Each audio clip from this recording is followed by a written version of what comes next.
You mentioned when you were talking previously, Frank, that you wanted to make sure that you honored your 5-year contract. Does that mean, I guess, you thought before at all about ending your contract sooner, or I wasn't sure if you were just explaining the contract process, or that's something that you considered previously to this week? Or? No, I have never considered, and it's really guided me, Eric. I have never considered doing something midway or leaving for another opportunity. I mean, every president, every senior officer, I'm sure Terry, and every president I know gets approached all the time about other possibilities. That comes with the territory. But I have always said, I'm here for 5 years, I'm not going anywhere. And so I just firmly believe in when you make a commitment, you stay with it. That's one thing. And another thing that I also believe is that in science, you do something right at the beginning. You set out your goals, and we did in our strategic plan the first year I was here. And you do, I think you make your biggest impact. That's how I look at the world in the beginning. And then you kind of wrap it up. You do some more implementation, and you augment it, and you cement it. But your real strength is in initially setting out the plan and then just going after it in the first couple of years. And you've seen what's happened in 2 years, and the tremendous rise in reputational rankings and so many things, from the Wall Street Journal to U.S. News and World Reports to Bloomberg Business Week, and the huge rise in the academic profile of our students. The professors are always telling me how much more prepared the students are in the classroom, and just have better preparation in high school, more ready to learn, and that's reflected in our retention rates. And so I think just we've achieved a lot under this strategic plan. It'll be time in a year for a new strategic plan to be shaped, and somebody with a different perspective to come in and make their imprint. Every president that has been at Purdue has made a huge contribution and really moved Purdue forward. And I like to think, I believe that we've done that this far, and will continue to do that in my 5th year. Is there anything in particular that you've done, or that has been accomplished in the past few years that you're most proud of in terms of what the goals that were set out? Yeah, I am proud of so many things that I have to resist keeping you here right up to the 4th of July.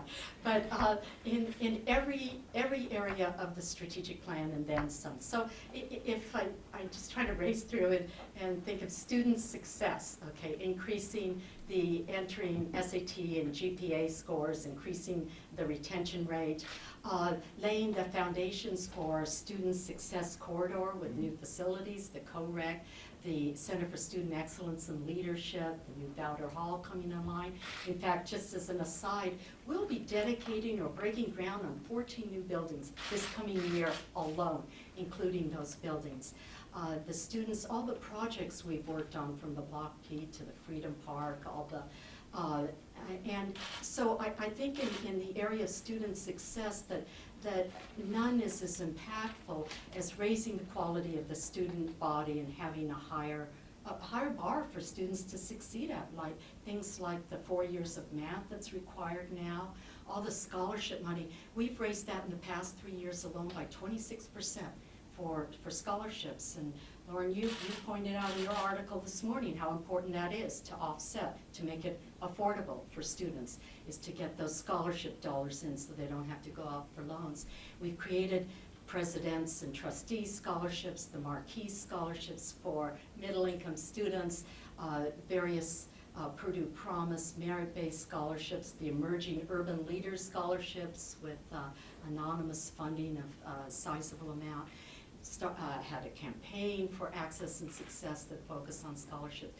So I've really put a spotlight on the student experience, and that's one of the biggest shifts in culture that I think I have affected. And also that includes our regional campuses as well, that we've really focused on what the regional campuses are here for, what their missions and roles and responsibilities, and the unique experience they offer to students. And then in research, I think you all know that we've had tremendous success. We had just a banner year this past year in research, reaching a 30% increase in sponsored project awards, reaching all-time high. We now have just about $600 million in research expenditures. That's huge for Purdue. Our biggest grant ever came about just less than 2 years ago, $105 million single grant, a big partnership. And in fact, it's the partnerships and the large-scale research that has really catapulted us to the next level.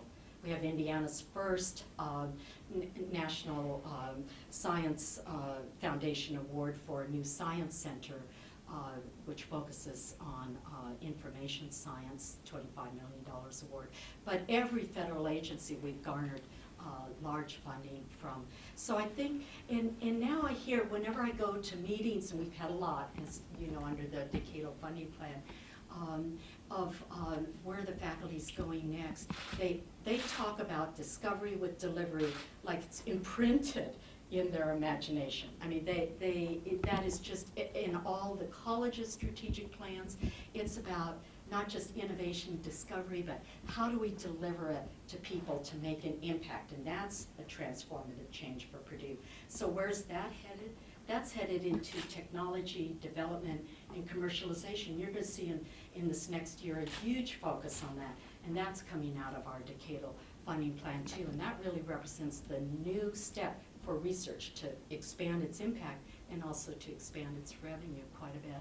And then finally, on the global challenge, that was the third goal in our strategic plan.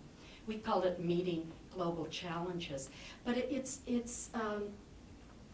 really about how does Purdue become a global, truly global university with a global mindset and make sure that all of